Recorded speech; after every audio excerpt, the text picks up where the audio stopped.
नमस्कार। ज्योतिष सीखिए कार्यक्रम में आज हम आपको अभी तक जितना पढ़ चुके उससे आगे की चर्चा करेंगे। तो अभी तक आप जितने भी यहाँ पे विद्यार्थी हैं, अभी तक आपने भाव, राशि, ग्रहों परिचय और नक्षत्र का भी सतही परिचय ले लिया है। आगे बढ़े उससे पहले एक बार पीछे से शुरुआत करते हैं। 12 राशियां कितनी हैं? राशियां कितनी होती हैं? 12। और ग्रह कितने होते हैं?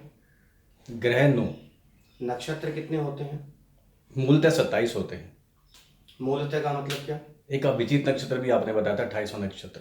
ज्योतिष दृष्टिकोण से हम अभिजीत नक्षत्र की गणना नहीं करेंगे, वो मुहूर्त कर्मकांड के लिए है जी। 27 नक्षत्र हैं, लेकिन नक्षत्र 27 कौन से हैं, उन नक्षत्रों के स्वामी कौन कौन हैं और उन नक्षत्रों का ज्योतिष में किस प्रकार प्रयोग किया जाएगा, आज आपको इसकी चर्चा करेंगे। तो अब हम सबसे पहले देखेंगे 27 नक्षत्र कौन कौन से हैं। सबसे पहला नक्षत्र अश्विनी। आप रिपीट करें, कौन सा है? अश्वनी। दूसरा भरणी। भरणी। तीसरा कृतिका। कृतिका। कृतिका। अश्विनी, भरणी, कृतिका, रोहिणी। रोहिणी। मृगशिरा। मृगशिरा। आद्रा। आद्रा। पुनर्वसु। पुनर्वसु। अश्विनी, भरणी, कृतिका, रोहिणी, मृगशिरा, आद्रा, पुनर्वसु, पुष्य, पुष्य, अश्लेषा। अश्लेषा। 1 2 3 4 5 6 7 8 9। अब 9 पे हम क्यों रुके? 27 नक्षत्र अवश्य है, लेकिन 3 कैटेगरी में है, 3 तरह से विभाजित है। 9 9 9 यानी 1 से 9, 10 से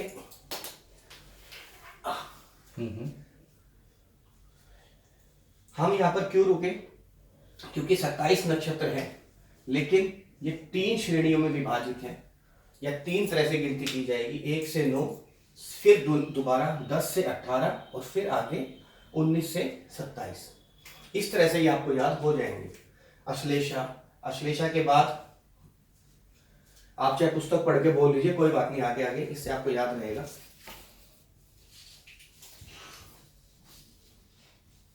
अश्लेषा के बाद मघा। मघा, पूर्वा फागुनी, उत्तरा फागुनी। मघा, पूर्वा फागुनी, उत्तरा फागुनी, हस्त, चित्रा, स्वाति। जी। हस्त, चित्रा,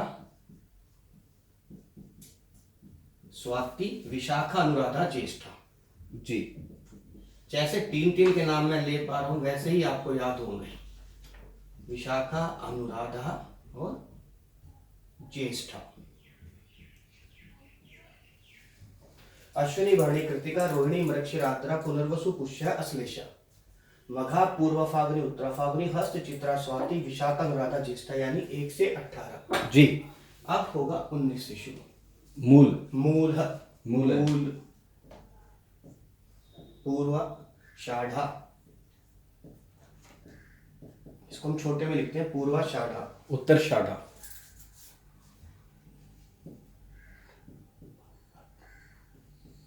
उत्तरषाढ़ा। श्रवण। श्रवण, धनिष्ठा, शतभिषा। जी। श्रवण, धनिष्ठा, शतभिषा, और फिर पुनः पूर्वा और उत्तरा करके शुरू हो जाएगा। पूर्व भाद्रपद, उत्तर भाद्रपद एंड रेवती। बिल्कुल। पूर्व भाद्रपद, उत्तर भाद्रपद और 27वां रेवती। तो ये आपके 27 नक्षत्र हैं। अश्विनी, भरणी, कृतिका, रोहिणी, मृगशिरा, आद्रा, पुनर्वसु, पुष्य, अश्लेषा। मघा, पूर्व फागुनी, उत्तरा फागुनी, हस्त, चित्रा, स्वाति, विशाखा, अनुराधा, ज्येष्ठा। मूल, पूर्वाषाढ़, उत्तराषाढ़, श्रवण, धनिष्ठा, शतभिषा, पूर्व भाद्रपद, उत्तर भाद्रपद, रेवती। ये आपके 27 नक्षत्र, यहां तक आपको स्मरण होने चाहिए। अब नक्षत्र हैं, राशि है, तो उनके कोई स्वामी भी हैं। तो नक्षत्र के भी कोई ना कोई स्वामी अवश्य होंगे। तो नक्षत्र के स्वामी कैसे हैं? सबसे पहले केतु, सबसे पहले नक्षत्र केतु, दूसरा शुक्र, शुक्र, तीसरा सूर्य, सूर्य के बाद क्या आएगा? चंद्रमा, चंद्रमा के बाद क्या आएगा? मंगल, चंद्रमा, मंगल, राहु, बृहस्पति, गुरु भी कहेंगे, राहु, बृहस्पति, गुरु, शनि एवं बुध। केतु, शुक्र, सूर्य, चंद्र, मंगल, राहु, गुरु, शनि, बुध, ये 9 ग्रह 27 नक्षत्र के स्वामी है। किस प्रकार? केतु स्वामी अश्विनी, मघा, मूल, मूल, शुक्र भरणी, पूर्वा फागुनी, पूर्वाषाढ़ा, सूर्य कृतिका, उत्तरा फागुनी, उत्तराषाढ़ा, चंद्रमा रोहिणी, हस्त, श्रवण, मंगल मृगशिरा, चित्रा, धनिष्ठा, राहु आद्रा, स्वाति, सतभिष, बृहस्पति पुनर्वसु, विशाखा, पूर्वा भाद्रपद, शनि पुष्य, अनुराधा, उत्तर भाद्रपद, बुध अश्लेषा, ज्येष्ठा, रेवती। ये 27 नक्षत्र और उनके स्वामी अभी तक हमने याद किए। एक बार सब अपनी पहले कॉपी पे इनको लिख लीजिए, उसके बाद आगे बढ़ेंगे। एक बार आप सब कॉपी पे लिखो, उसके बाद आगे चलते हैं। तो अब आप सबने लिख लिया। 27 नक्षत्र अश्विनी से शुरू करते हुए रेवती तक क्रमशः आएंगे। स्वामी वैसे तो बड़े सरलता से याद हो जाते हैं अगर हम यहां से शुरू करें, सूर्य चंद्र मंगल, लेकिन राहु बीच में आ गए, इसलिए हम शुरू से यहीं से करते हैं। केतु शुक्र सूर्य चंद्र मंगल राहु। हमेशा नक्षत्र भी 3-3 की कैटेगरी में याद होंगे। नक्षत्र भी आप बोलोगे तो ऐसे ही याद होगा, अश्विनी भरणी कृतिका, रोहिणी मृगशिराद्रा, पुनर्वसु पुष्य श्लेषा, हस्त चित्रा स्वाति, विशाखा अनुराधा ज्येष्ठा, ऐसे ही 3-3 की सीरीज में याद होंगे। उसी भांति नक्षत्रों के स्वामी भी इसी भांति याद होंगे। नक्षत्र और नक्षत्रों के स्वामी प्रेडिक्शन के लिए जानने क्यों जरूरी है? क्योंकि किसी भी व्यक्ति का कौन सा जन्म नक्षत्र, उस व्यक्ति पर कौन से ग्रह का प्रभाव है, इसके लिए उस व्यक्ति के क्या चरित्र पर, उसके व्यवहार पर, उसके कर्म शैली पर क्या प्रभाव पड़ेगा, इसलिए ग्रह से पता चलेगा। इसके अतिरिक्त जातक कौन सी दशा में जन्म लिया है, क्योंकि जब वो जन्म लेगा तब कोई ना कोई किसी ना किसी ग्रह की महादशा में जन्म अवश्य लेगा, वह भी इसी नक्षत्रों से निकलेगा। इसके अलावा अक्सर आप सुनते हैं कि कोई बच्चा अगर पैदा हुआ तो हम कहते हैं वो गंड मूल नक्षत्रों में पैदा हुआ, या सामान्य भाषा में मूल नक्षत्रों में पैदा हुआ। तो जब तक हमें नक्षत्रों का ज्ञान नहीं होगा, हम कैसे कहेंगे कि उसे कौन से नक्षत्र में हुआ, जातक की मूल नक्षत्र है। मूल नक्षत्र कौन से होते हैं? टोटल नक्षत्र हमारे पास कुल नक्षत्र कितने हैं? 27। तो 27 में से कुछ नक्षत्र ऐसे होंगे जिन्हें हम मूल नक्षत्र कहेंगे। कौन कौन से नक्षत्र हैं? अभी यह शायद आपके लिए नया चैप्टर है तो समझना थोड़ा गिनती सोच के आपको, नहीं तो बड़ा सरल तरीका है। लाइन का पहला और आखिरी, यानी 1 और 9, 10, 18, 19, 27, ये 6 नक्षत्र आपके मूल नक्षत्र कहे जाते हैं। जिसमें किसी जातक का जन्म हो तो पता चलता है इसकी मूलों की शांति कराएंगे जब ब्राह्मण देवता 27वें दिन, क्योंकि नक्षत्र चक्र 27वें दिन, अगर आज अश्विनी नक्षत्र आज यहाँ पे है तो आज के 27वें दिन अश्विनी नक्षत्र यही होगा। तो अगर कोई व्यक्ति अश्विनी नक्षत्र में जन्म लेता है तो उसकी पूजा मूल शांति जब चंद्रमा पुनः अश्विनी नक्षत्र में आएगा तभी होगी, जो कि सामान्यतः 27वें दिन ही होती है। तो मूल नक्षत्र कितने हुए? 6, नक्षत्र कितने हुए? 27। नक्षत्रों के स्वामी हमें पता चल गए जी।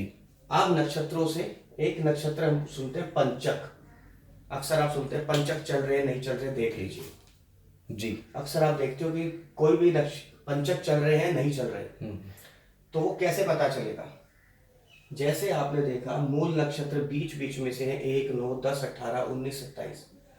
पंचक के साथ ऐसा नहीं है। पंचक 5 नक्षत्रों का समूह है, इसीलिए पंचक है। तो 5 समूह कहां से शुरू होता है? 1, 2, 3, 4, 5। धनिष्ठा नक्षत्र से रेवती नक्षत्र तक। यानी कि अगर आपको पता है कि आज चंद्रमा मान लीजिए मीन राशि में है, तो ये तीनों नक्षत्र मीन राशि में आ रहे हैं, तो मीन राशि में चंद्रमा है तो पंचक है, स्वाभाविक सी बात है। या तो कुंभ राशि के अंतिम 16 डिग्री के अंदर है, 10 डिग्री के बाद, तो फिर ये दो नक्षत्र भी आ जाएंगे उसमें। तो ये पंचक कितने हुए? 5। हमें पता चला नक्षत्र कितने? 27। मूल नक्षत्र कितने? 6। कौन कौन से? जिन पे केतु का आधिपत्य है और जिन पे बुध का। यानी कि हमारे पास कोई जन्म की कुंडली किसी की आती है और हम देखते हैं कि ये जो जातक है ये केतु या बुध नक्षत्र की महादशा में पैदा हुआ, तो हम क्या कहेंगे? ये मूलों में पैदा हुआ। ठीक, यह बात मैंने क्यों कही? जन्म दशा कैसे निकलेगी? कैसे निकले? जन्म दशा का निर्धारण कैसे होगा? मान लीजिए अभी एक जातक जन्म लेता है अभी, और आज जो चंद्रमा है, चंद्रमा हस्त नक्षत्र में है अभी। मान के चलते हैं कि आज एक जातक का जन्म होता है और अभी चंद्रमा हस्त नक्षत्र में है, तो उस व्यक्ति को किस ग्रह की महादशा मिलेगी? उसको मिलेगी चंद्रमा की। कितने साल की मिलेगी वो डिग्री पे डिपेंड करता है कि चंद्रमा कितना आगे जा चुका है, लेकिन उस व्यक्ति की महादशा के कौन सी होगी? चंद्रमा की। इसी भांति मान लीजिए किसी व्यक्ति का जन्म होता है स्वाति नक्षत्र में, तो वह राहु की महादशा में जन्म लिया हुआ जातक कहा जाएगा। इसी भांति कोई पूर्वाषाढ़ा में होता है तो शुक्र का है, कोई रेवती में है तो बुध की महादशा का। तो नक्षत्रों से आप देखेंगे, नक्षत्रों के 27 नाम, उनके स्वामी। यहाँ पर आप देखो, हमने जब राशियां पढ़ी थी, राशियों में हमने राहु और केतु को किसी भी राशि का स्वामी नहीं बताया था, लेकिन नक्षत्रों पे राहु और केतु का भी आधिपत्य है। राशि में सबके पास राशियां थी, 2 राशियां थी, सूर्य चंद्रमा के पास 1 थी, लेकिन शुक्र और केतु के पास एक भी राशि नहीं थी। लेकिन राहु और केतु, हाँ, केतु और राहु के पास एक भी राशि नहीं थी, लेकिन नक्षत्रों में केतु और राहु भी उतने ही बराबर के हिस्सेदार है। उनके पास भी 3 नक्षत्र और 3 नक्षत्र के स्वामी है। तो नक्षत्र का चैप्टर, नक्षत्रों में 27 नाम, उनके स्वामी, मूल नक्षत्र, पंचक नक्षत्र और नक्षत्र से जन्म दशा का निर्धारण कि कोई भी जातक किस दशा में पैदा हुआ है। अगर मैं आपसे कहूं एक जातक उत्तरा फाल्गुनी नक्षत्र में जन्म लिया है, अर्थात चंद्रमा उसका उत्तरा फाल्गुनी नक्षत्र में था, तो उसको कौन सी महादशा है? सूर्य। क्यों? क्योंकि सूर्य की उसमें है, क्योंकि सूर्य उत्तरा फाल्गुनी का स्वामी है। तो यहाँ तक आपका क्लियर हो गया। तो अभी तक आपने 12 भाव, 12 राशियां, 27 नक्षत्र और ग्रह परिचय देख लिया है। अब ये नक्षत्र जो हैं, ये जीवन के हर मोड़ पे काम आते हैं। नक्षत्रों से पता चलेगा कि कब समय अच्छा है दशा गोचर में और कब समय अच्छा नहीं है। उसे हम कहते हैं तारा चक्र। क्या कहते हैं? तारा चक्र। अब हम तारा चक्र पढ़ेंगे।